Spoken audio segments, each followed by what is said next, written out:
বিসমিল্লাহির রহমানির রহিম। পরম করুণাময় আল্লাহর নামে শুরু করিলাম। 5ই আগস্ট খুনি হাসিনা পালিয়ে যাওয়ার পরেও আওয়ামী লীগ সন্ত্রাসী বাহিনী এবং পুলিশ বাহিনী একত্রিত হয়ে আমার এই ডান হাতটা দ্বিখণ্ডিত করে ফেলে। আমার পরিচয় দুইটা। আমি বিএনপি পরিবারের তাঁতি দলের একজন কর্মী।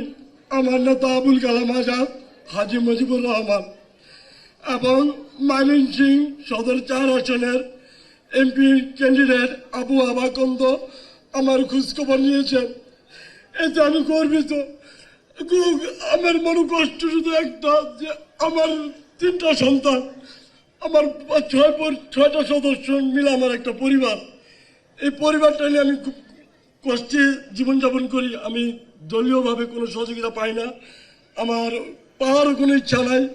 ইচ্ছা যেটা পাওয়ার ওইটা আমি পেয়ে গেছি। যে আমার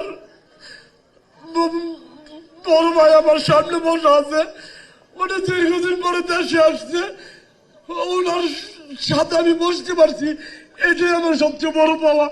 আমি আর কিছু পাই চাই না। আমি প্রয়োজনে আমি ওনার আগামী দেশ পরিচালনার জন্য জীবনটা দিতে আমি প্রস্তুত আছি।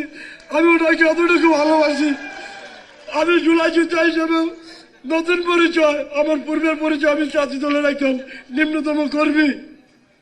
এবং আমার ভাইয়ের কাছে আমার আহ্বান থাকবে, আমার সাথে সহযোগিতারা ছিল অনেকেই, যারা পা নেই, হাত নেই, তারা ব্রাকে চিকিৎসা নিচ্ছে, তাদেরকে একটু খোঁজ খবর নেবেন এবং তাদের সঙ্গে যোগাযোগ করবেন।